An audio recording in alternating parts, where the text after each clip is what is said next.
Welcome to Focus Today. I'm your host, Perry Atkinson. Well, what a delight to have with us Alex and Stephen Kendrick. Now, maybe you were one of the lucky people that got to see the pre-screening this past spring of the movie entitled War Room. Well, Alex and Stephen are the co-writers and the producers of this, and we're going to talk to them about the movie because it's about ready to come out in the theaters here in a few weeks. So, gentlemen, good to see you. How are you?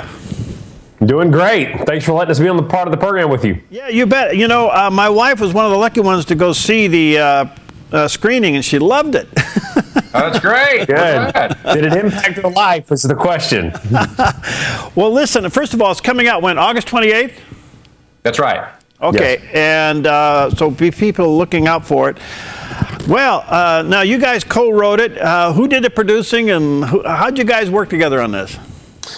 We co-wrote it together. Alex is the better storyteller than I am, but I'm the producer. I'm Stephen, and so I'm behind the scenes working out all the logistics, and Alex directs, so he tells the story on the screen, working with the actors. You still love each other? Yeah, of course, yeah. Okay. Well, what's the message, guys? What'd you do here? Well, the movie's called War Room, as you know, and we follow what a military war room is. We start with that analogy. As you know, when the military goes to war, they call in the resources, they form a strategy, disseminate that strategy from the war room to the men in the field, and then they engage the enemy. What we do too often in our spiritual lives, if I could say that, is that we face our personal issues and battles, even in our culture, in our own logic and our own strength. And then if we get in over our head, we then run to God and say, God, where are you? What are you doing? And so what we're learning from Scripture is we need to go to our war room first. And what I'm referring to is your prayer closet or place of prayer, and go to the Lord first. So, we have financial strategies, maybe health strategies or education strategies for our kids as they prepare for college. What we need is a prayer strategy, not only for ourselves and our marriages, for our families, and certainly for our culture. And if there was ever a time our culture needed to return to prayer and seek God, it's right now. Wow. All right, so you got a family involved. Tell us about it. You want to tell them? You talking about in the movie? Yeah. It's an African-American couple, very professional. She's a real estate agent. He's a pharmaceutical salesman. They're struggling in their marriage. They look great, go to church on the outside, but battling in the home. She is concerned about where his heart is in their relationship, and they're neglecting their daughter because they're so busy at work. It is in that context and in the midst of the struggle that Elizabeth, the wife, meets Miss Clara, a lady she's trying to sell her home, and she sees on Miss Clara's wall all these amazing answers to prayer, and she's just kind of blown away by this. And this lady says, yeah, that's right. There's the picture of the wall. There you go. Got it. Yeah. These are high-tech video graphics we're using here. So, but Miss Clara challenges her and says, I can teach you how to fight the battles of life the right way. And she invites her into a mentoring relationship with her, and it impacts here's my it impacts Elizabeth when Miss Claire is mentoring her on a daily basis. But there's some cool twists and turns in the film, but it, like our other movies, is an emotional roller coaster, and you will laugh a lot. You will hopefully tear up in some heartfelt scenes in the movie. But most importantly with us is that the spiritual impact of the film.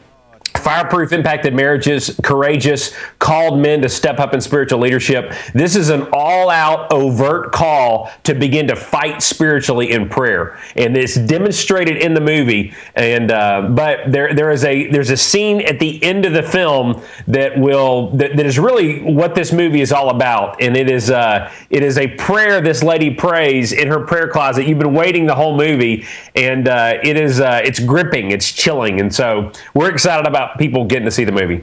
Wow. All right. August 28th. Be looking for it in theaters. Now, a couple of things. You guys, you've done a book with this called The Battle Plan for Prayer Book. Yes. Oh, there it is. Ta-da! You guys are good at that. Read this chapter. You guys are good at that. Tell us about the prayer book. Well, the Battle Plan for Prayer is a resource. If someone sees the movie War Room in theaters and leaves inspired and stirred up to increase their prayer life and to develop strategies for prayer in their world, we want to give them a resource that walks them through how to develop those strategies from Scripture. So we've done the hard work for you. There's still work for you to do, but by getting the Battle Plan for Prayer, we walk you through developing and applying strategies of prayer for your family, for your children, for our culture, your church, in each of these areas and more. And so you can jump right into increasing your own strategic prayer life. And as we know, Scripture says in James chapter 5, the effective, fervent prayer of a righteous man accomplishes much. We would also say a righteous woman. It accomplishes much. And so we're excited to give some ammunition to people that are ready to increase their prayer life. What would you say to a person, guys, that probably think their prayer life's okay? What would they get from this movie? If they have ready demonstrations of answered prayer on an ongoing basis that they can share with other people in their lives, that is what ought to be commonplace in the Christian life.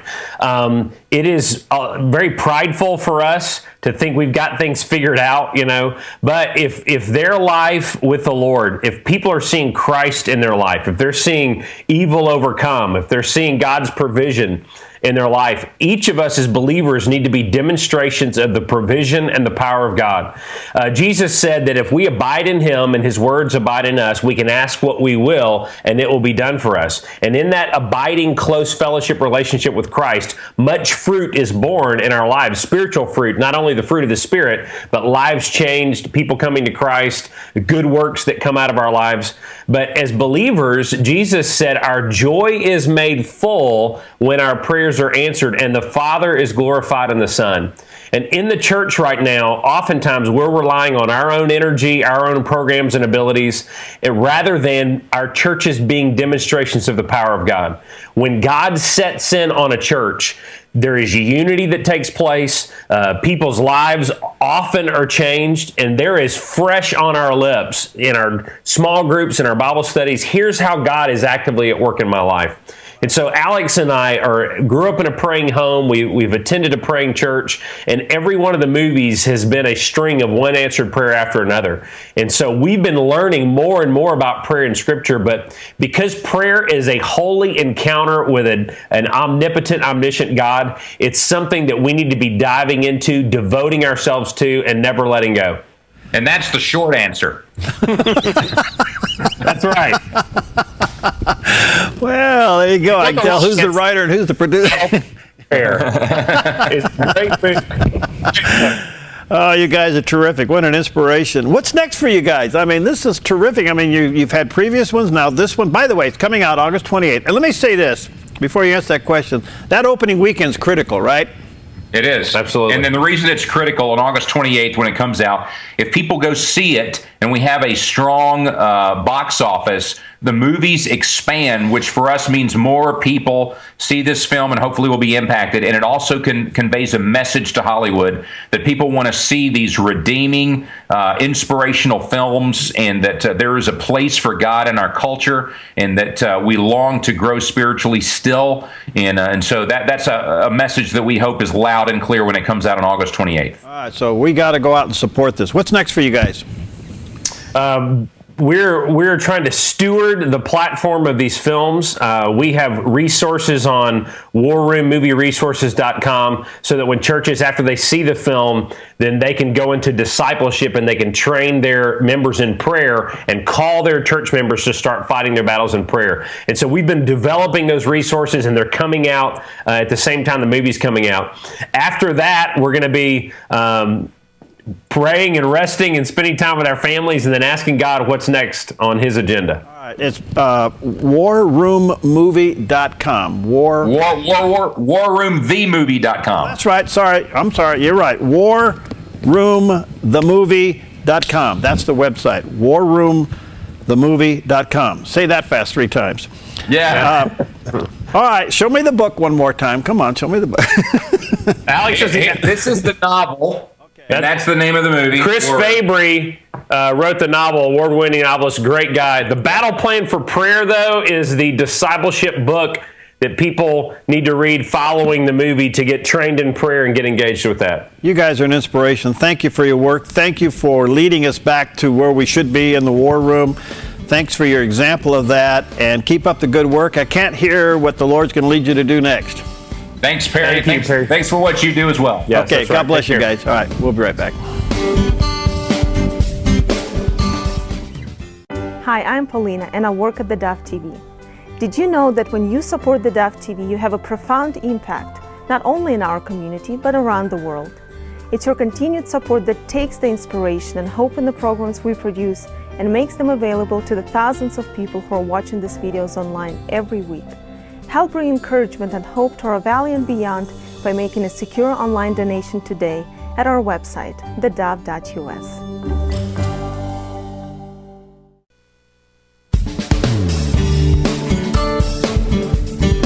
Welcome back. Well, what a delight to have with us Dr. Stephen Meyer. He is just up the coastline from us a little bit. We're going to run up to Seattle and Skype him in. He has his PhD from the University of Cambridge in philosophy of science. After working in the oil industry as a geophysicist, he now is director and directs the Center of Science and Culture at the Discovery Institute in Seattle. He's authored several books, and we have with us his latest book, dealing with the controversy about Darwin's doubt. And by the way, the website for that is darwinsdoubt.com. There's a picture there on the screen, those watching on the Dove TV, and you should be able to pick it up at Barnes & Noble and Amazon and look for it. So, Dr. Meyer, good to see you. How are you, my friend? Very good. It's nice to be with you this morning. Yeah, good to see you. Well, with your kind of a background, what made you go after Darwin?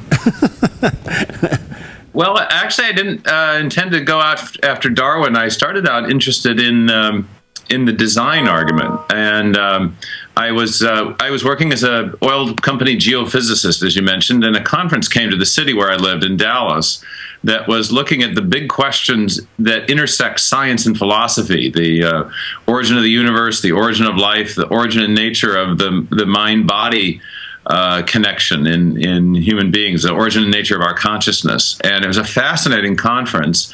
I'd been working in a really practical field of science, but I'd always been interested in these deeper philosophical questions that science generates. And at this conference, I met two scientists who had written a book called The Mystery of Life's Origin. This was back in the mid-'80s. And they had critiqued what's known as chemical evolutionary theory in this book. It's the attempt to explain the origin of the very first life, the first living cell, from simpler non-living chemicals. And they showed that all of the theories you learn about in the textbooks are really problematic, and they kind of gave a chapter and verse critique of these theories. But at the end of the book, they said maybe it's not just that these theories have problems. Maybe we're looking in the wrong kind of direction. And they were talking about the importance of information, of the digital information stored in DNA, and suggested that perhaps with that code that we're looking at, we're really looking at the evidence of some kind of intelligent cause. And I got intrigued with that idea. And a year later was off to grad school in England with a kind of a burning question. That was, could this intuitive connection that they had mapped out in their book between mind and information, or intelligence and information, be developed into a rigorous scientific argument? And so I've been interested in whether or not what's called the classical argument from design could be reformulated in modern scientific terms since the mid-'80s. My first book, Signature in the Cell, was in essence the fruit of about 25 years work on that question. And the second book is in a way a sequel to that, showing that the problem of the origin of information isn't just a problem for that first step in the evolutionary process from non-living chemicals to life, but it's a problem all the way up from the first cell to the origin of animals, which is what this second book is all about. Wow. So you've been on an interesting journey trying to figure this out. Well, it kind of has been. It's been a wild ride, and I met a lot of interesting people on the way, and a lot of interesting scientists and scholars who have been similarly dissatisfied with the answers that we've gotten coming out of the late 19th century. And Darwin, of course, was part of that. And but this kind of, there's almost a worldview. It is a worldview that's come out of 19th century scientific thinking, and scholars call it scientific materialism. And Darwinism and chemical evolutionary theory are indispensable to that worldview because they, in a sense, provide the creation story for it. Every worldview has to answer the question, what is the thing or the entity or the process from which everything else comes? And Darwinian theory and the theory of chemical evolution together provide a big part of that answer. And so there are scientific theories, yes, but theories with larger worldview implications. And both of those theories deny that there's any role for a designing intelligence or creative intelligence in the history of life. And yet what we're seeing inside living cells seems to belie that assurance that we receive from many people in evolutionary biology. We see miniature machines, circuitry, various kinds of nanotechnology, and especially the digital code stored in the DNA. These do not seem to be the types of things that undirected chemical processes or other forms of undirected mechanisms can produce on their own. They seem to be the kind of things that we know from our experience only arise from the activity of designing intelligences or minds. And so I became intrigued with the idea that maybe we are in fact looking at evidence of design in the history of life. Would you consider the Scopes trial kind of the apex of that philosophy? Well, it certainly the popular expression of it, not so much the trial itself, but the way in which it was portrayed, both by the media at the time and by the Hollywood in 1960. There was a famous film called Inherit the Wind that was not trying to be exactly a depiction of the Scopes trial, but it was kind of modeled after the Scopes trial as perceived in the Hollywood imagination. And of course, that perception, that depiction was that you have, on the one side, the forces of enlightened scientific reasoning affirming evolutionary theory, and on the other, you have the forces of benighted fundamentalism insisting on the religious account of man's origins, and ne'er the twain shall meet. These are forces that are equal and opposite and always in conflict. And I actually think that there's strong evidence from science that is faith-affirming. And much of that evidence has to do with the evidence that we now see of design both in the biological realm, but also in the realm of physics and cosmology, where the physicists are telling us that the universe betrays evidence of design in the fine-tuning of the laws and constants of physics and the initial conditions at the very beginning of the universe. So I think it's a new day in science, and the simplistic view that we inherited from the late 19th century is actually false, and the still common media portrayal of conflict between science and faith is unfortunate and also inaccurate. Dr. Meyer, I got a lot of questions, short amount of time, but let me ask you this: are you saying in the science world now that there is now a dissatisfaction to just end it with Darwinism, that they are now looking to something bigger, intelligent design? It's a slightly more subtle situation than that, or nuanced. There is a huge dissatisfaction in evolutionary biology with the standard Darwinian, the standard version of Darwinian theory that we all learn today in our high school and college textbooks. That theory is called neo-Darwinism, and even people working within the field of evolutionary biology who would have no interest whatsoever in considering a concept like intelligent design are now saying we need a new theory of evolution. There was a group that met just a few years ago in a place called Altenburg and in Austria, and it's called the Altenburg 16, and it's a group of evolutionary biologists who are trying to develop new theories of evolution and are trying to formulate new mechanisms by which major evolutionary change would take place, because they recognize that the mutation natural selection mechanism simply lacks the creative power that it would be required to generate major changes in the history of life, such as we see in events like the Cambrian explosion, which is what my second book is about, which is the abrupt appearance of the animal forms, the first animals in the fossil record. So there's that quadrant of descent, if you will.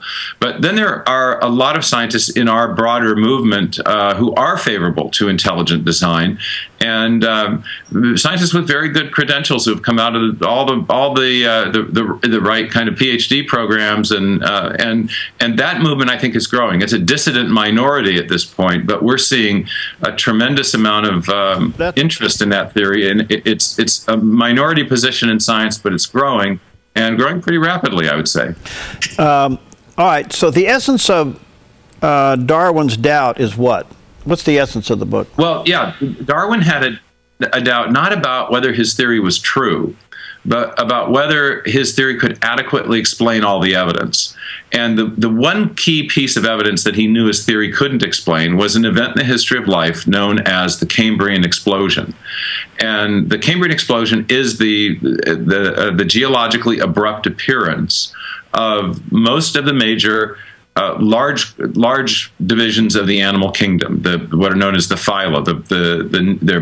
What happened in the Cambrian period is you get a whole bunch of new forms of animals that are exemplifying completely different animal body plans, where a body plan is a unique arrangement of body parts and tissues. So it's a kind of body architecture, and you get all these new body architectures arising very abruptly in the Cambrian period, quite in contradiction to Darwin's idea that major changes in the history of life would develop gradually through a process of continuous incremental evolutionary change driven by natural selection and random variation. And instead of seeing a kind of gradual morphing into the big changes in the animal kingdom, instead we see an abrupt or discontinuous appearance. So we don't see a tree of life as Darwin anticipated, but we see something that looks much more like a lawn, where the major forms just abruptly appear without any discernible connection to the animals in the lower Precambrian layers of sedimentary rock. So this is what Darwin was concerned about, and he said in his charming 19th century prose that the Cambrian explosion was quote, a valid objection to the views here entertained, and that was his doubt. And you know, the other thing is that modern science being what it is today, it obviously has uncovered a lot more evidence. Let me ask you this: what's been the response to your book among your colleagues? Well, it's been interesting. I had a lot of really nice endorsements of the book from some very senior and established scientists in some great places. A professor of genetics at Harvard, and a biologist at the Max Planck Institute in Germany, and on and on. So that was all very encouraging. But then when the book, the staunch neo-Darwinists and defenders of evolutionary materialism were really out in force in advance of the book's publication. So there was a professor at the University of Chicago named Jerry Coyne who has a book out right now in which he's arguing that neo-Darwinism is still the way to go, and that faith and facts are in conflict. Anyway, he reviewed the book in May of 2013, about 6 weeks before it came out, and it was kind of anticipating what I would argue. And he characterized the argument of the book as "baby Jesus made the animal phyla," which isn't quite the argument. So there was another review that came out on the 19th of June. The book was released on the 18th, and it was a 9,400 word review, and it only quoted 116 words from the entire book. So this was published by a grad student at Cal Berkeley, the odd thing about that review was it was published on one of the evolutionary websites where you'd expect all the true believers to gather, Panda's thumb, but it was picked up up by the New Yorker and cited as kind of the definitive scientific refutation of the book. And it didn't even deal with the main argument of the book, which has to do with something we actually haven't talked about yet in the interview, which is the origin of the information, the digital code in the DNA that you would need to build those animals. And so initially there were a lot of essentially frivolous reviews that weren't on point. But then in the fall, there was a very respectful but critical review in Science, the largest science publication in the country, written by a leading Cambrian paleontologist named Charles Marshall, and he did attempt to refute the argument from information that I make in the book, and that was a little more relevant and gratifying for being on point in that way. You know what's interesting about this, Dr. Meyer, is that it appears that the scientific community is heading for a train wreck. They're going to have to deal with this sooner or later. Well, I think there's a kind of disarray in the field right now. It's always presented to the public as a consensus. There's this consensus view around Darwinian evolution or its modern form, or the modern form of the theory. But what you actually find is that leading evolutionary biologists have rejected neo-Darwinism, and they are formulating new theories of evolution. And in the book, I look at 6 or 7 of those new theories. And the fact that there are 6 or 7 new theories shows there is no consensus, and that actually it's something like a wild, wild west in this field, and people really do not know how major innovations in the history of life took place. I and my colleagues are quite willing to concede what many evolutionary biologists also acknowledge, which is that natural selection and random variation, random mutation, do a good job of explaining very small-scale changes in the history of life. Things like the Galapagos finch beaks that get a little bigger, a little smaller, depending on the changes in the climate in the region. But the origin of birds themselves, or the origin of animals, the origin of the first life, these really more fundamental questions are not solved by the Darwinian mechanism, and there really is nothing on the horizon that seems to have replaced it that is adequate. And instead, the big problem that biologists are facing is the origin of the information that's necessary to build a new animal. If you want to give your computer a new function, you have to give it new code. And something very much like that is true in biology. If you want to build a new animal, you have to have lots of new cell types. But cell types require new dedicated proteins, and proteins are built from the instructions that are encoded in this extraordinary molecule known as DNA that we all learn about in biology class. And so the fundamental question in biology is, where did that information come from? And that's what the neo-Darwinians and all other forms of materialistic evolutionary thought are having a hard time accounting for. Information in our experience seems to arise from one and only one known cause, and that is intelligence. Whether you're looking at a hieroglyphic inscription or a paragraph in a book or a section of computer software, whenever we find information, especially when we find it in a digital or alphabetic form, we always trace it back to a mind, not a material process. And so the discovery of information at the foundation of life, and the recognition that we need big infusions of information at periodic intervals throughout the history of life to account for these explosions of new form, I think argues strongly for the role of a designing intelligence in the history of life, and that's the idea of intelligent design. Fascinating, absolutely fascinating. Thank you for your work. I wish I could have you longer. We'll maybe get you back. It's called Darwin's Doubt is the title of the book. There's a picture up there on the screen by Dr. Stephen Meyer. Let me encourage you to go to darwinsdoubt.com. That's the website for more information. Dr. Meyer, thank you, my friend. Keep up your fascinating work. Let's join together again soon, okay? You bet. Thanks for having me on. You bet. All right, we'll be right back. Hi, I'm Paula, and I work at theDove TV. Every day we get letters and emails from people who've been encouraged, blessed, and challenged by the programs on theDove TV. But we couldn't do it without you. Did you know that more than 90% of our income comes from people like you? You can help us continue to bring inspiration and hope to our community by making a secure online donation at our website, thedove.us, or call us at 541-776-5368.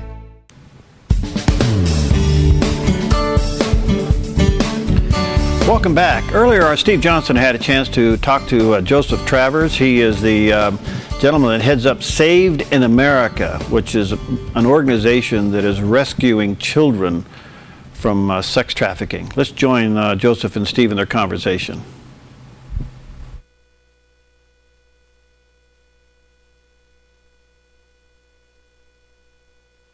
We've been keeping you up to date with some of the problems that we've seen on the West Coast in general, and certainly up and down Interstate 5 with sex trafficking that I think for even people who live in the area, a little surprised at how this is the conduit going up all the way from California, of course, through Oregon, Washington, and into Canada.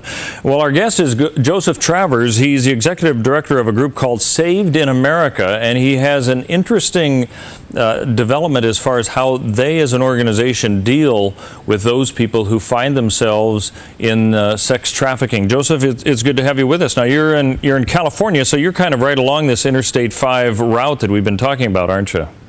Yes, actually, I'm in Oceanside, which is right off of the 5 interstate.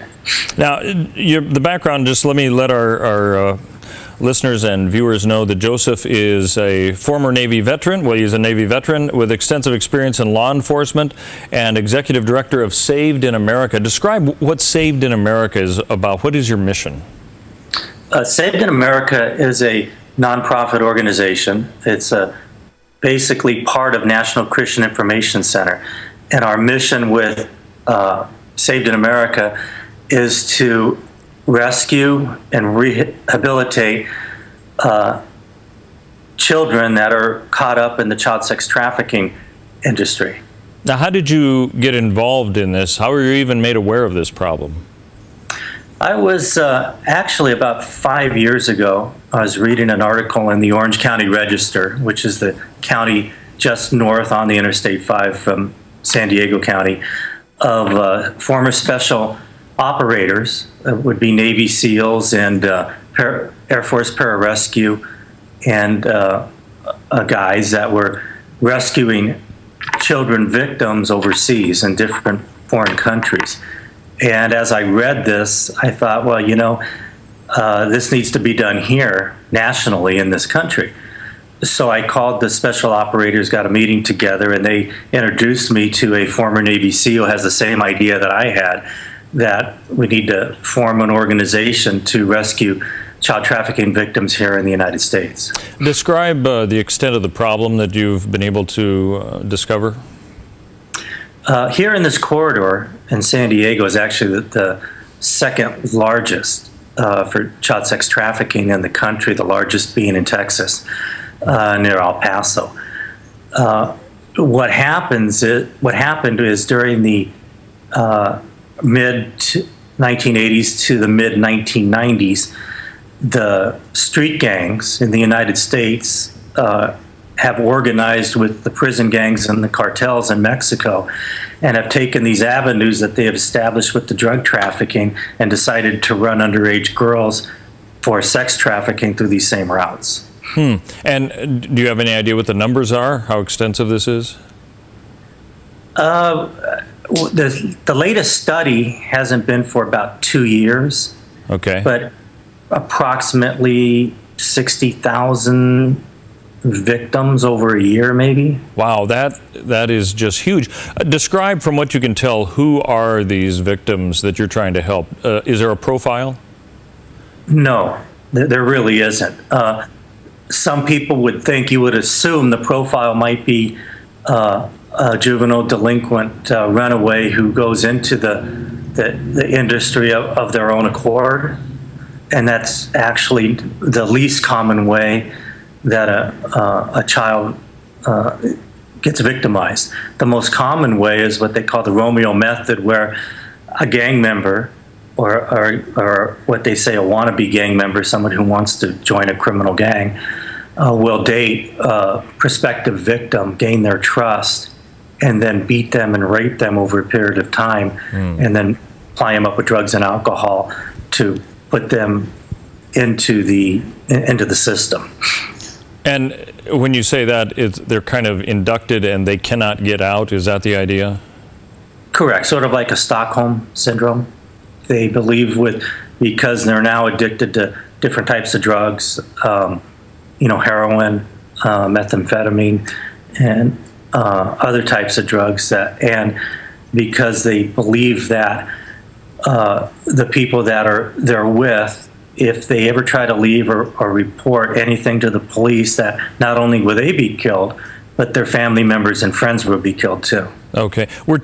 Are we mostly talking teenagers that you're seeing? Is that stereotype at least accurate?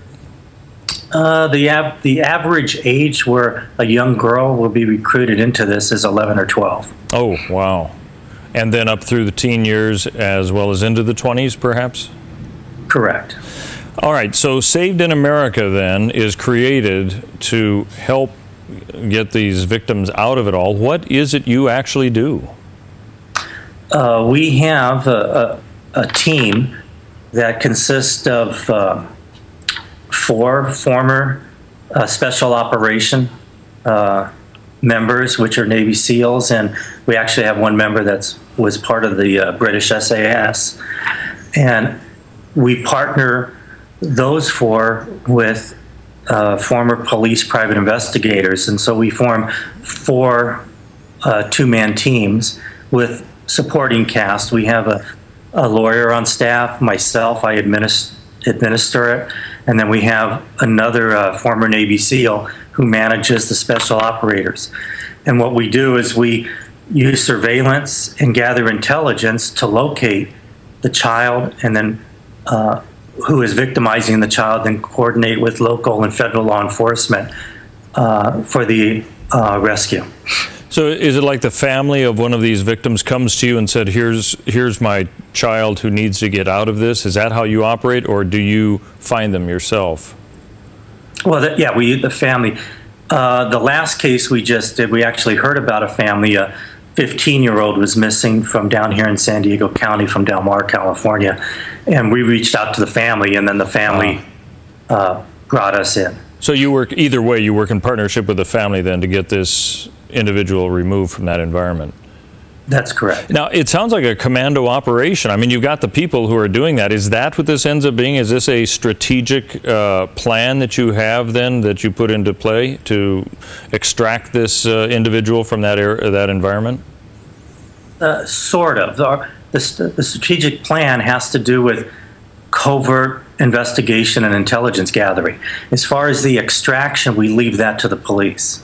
So, for example, when we locate a victim, as we did, this one victim was located in Jacksonville, Florida, who was taken from,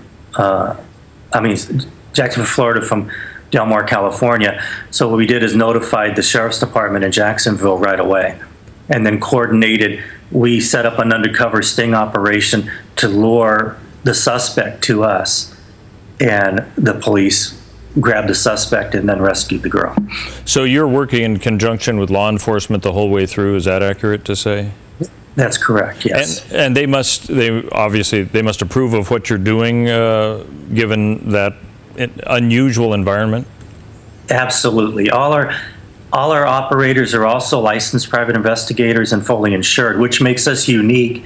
There's a couple other groups that are working here in the United States attempting to do this, but none of them are licensed by the state as private investigators, and they don't have the appropriate insurance coverage just in case something goes wrong. So that's kind of what makes us unique, and it helps us with law enforcement because it legitimizes what we do, and they know we're not out as what they might call, renegades or anything like that. We're very professional in the way we handle ourselves and how we go about our investigation and our intelligence gathering. All right. Our guest is Joseph Travers. He's the executive director of a group called Saved in America. It's fascinating to hear how this works out. When you started this, did you see this as this kind of a strategic planning operation that you'd engage in, or did this kind of move into that when you realized how you had to operate to get these children and young adults out of that kind of an environment where they were being abused?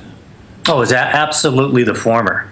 When I first read about this and then partnered with the former Navy SEALs who runs operations, that was the first thing that we had to do, was strategically put this together so that it was a professional organization that acted totally within the law completely within guidelines of proper investigative technique, and allowed us to get the proper insurances that we need to do this and do it right every time.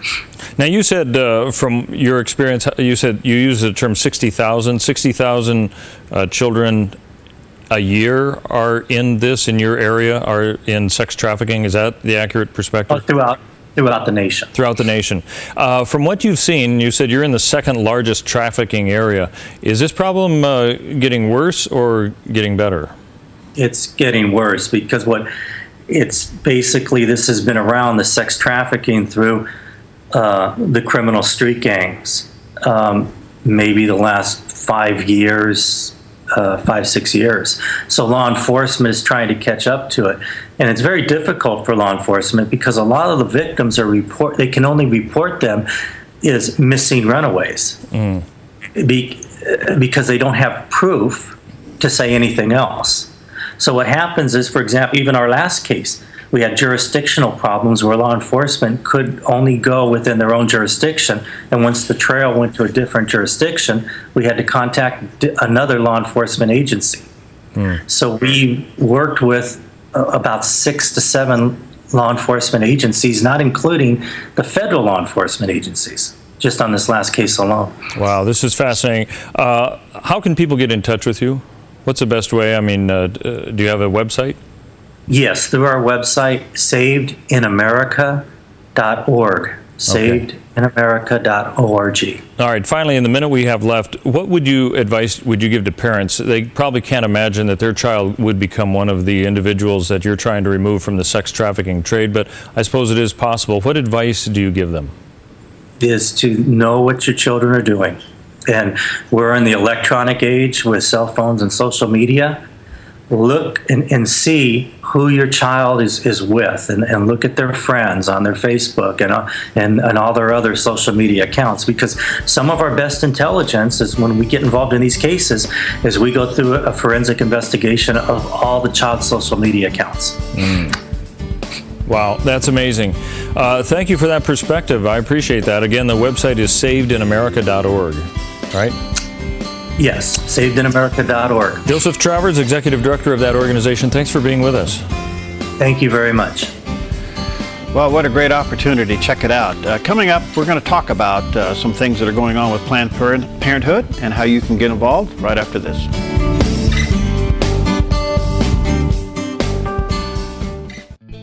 Hi, I'm Daniel and I work at theDove TV. You know, compared to Portland, Seattle, and LA, Medford might be considered a small market. But at theDove, we're excited about the opportunity to make a big impact right here in our community. And you help make that happen. Did you know that more than 90% of our income comes from people like you? You can help us now by making a secure online donation at our website, thedove.us, or by phoning 541-776-5368.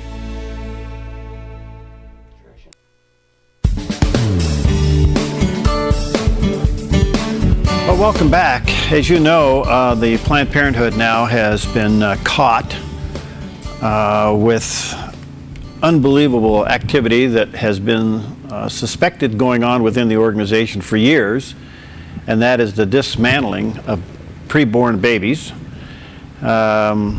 who've been aborted, and then dismembering them and selling their body parts. And as horrifying as all of that is, the videos that have been released over the last couple of weeks certainly have proven that that is taking place. To me, it's been one of the great opportunities and somewhat of an answer to prayer to bring exposure to an organization that is literally in the business of selling body parts for money and using abortion as the means to do that. Think about this. These children who, when aborted, aren't sold for anything, but when they're cut up into pieces, they're sold for money. It doesn't get any more graphic, doesn't get any more worse, and we don't need any more evidence to know that Planned Parenthood is an organization whose sole purpose is to kill babies, cut them up, and to sell their parts for money. Everybody say, well, it has to do with women's health. Less than 10% of their operation deals with women's health. 90% deals with abortion, and now we know that the abortion is nothing more than a commodity to be cut up and sold. So it has provided an incredible opportunity to us to shine the light on this organization and certainly be petitioning our lawmakers, legislators, both at the state level and at the national level, to vote in favor of defunding Planned Parenthood. $539 million of your tax dollars, over $500 million, is going to this organization under the guise of women's health. And yet it's been nothing more than killing babies. Somewhere between 55 and 60 million babies have been aborted, and possibly all of them cut up for parts and sold. The court in California now has issued a temporary restraining order against the organization that has released these videos, which is going to spark a whole new level of legal debate as to what they can and can't do there. But the three that are out are evidence of enough to know that this organization exists to kill babies and to sell their parts. And we're allowing this to happen in the United States. We're allowing this to happen as a faith community. And we got to stop it. We just have to stop it. I truly believe, and I've always said, and I say this passionately, there's a lot of issues out there to be involved in, and they're all legitimate. And they all carry with it a tremendous amount of importance and impact. But fundamentally and spiritually, if we can get our hands and hearts and eyes and ears around the subject of abortion and stop it, I believe that God will begin to answer our other prayers. Of all the violations in life, violating the elimination of His one creation that was made in His own image, and to turn our back on it and to turn our heads from it, is unacceptable. And now that these videos are out and the exposure of Planned Parenthood has been made, I believe it's our opportunity, the faith community, to step up and let our voices be known in a nice way, in a very graceful way, and yet a very firm way, that this is intolerable.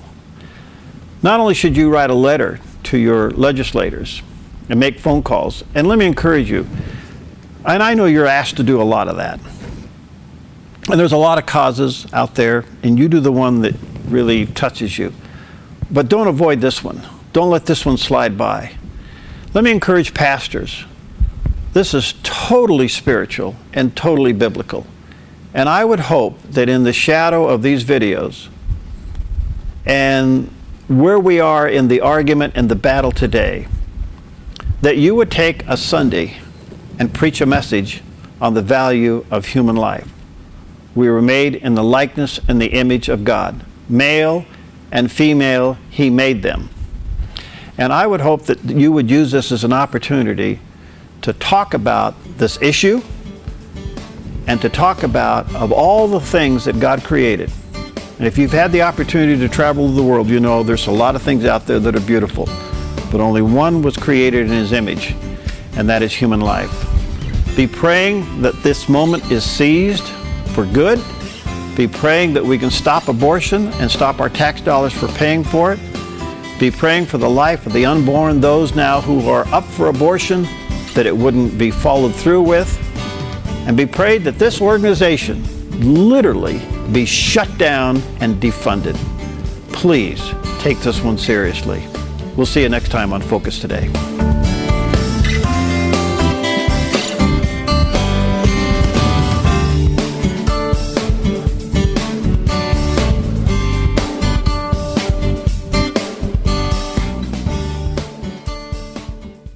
Hi, I'm Jim and I work at theDove TV.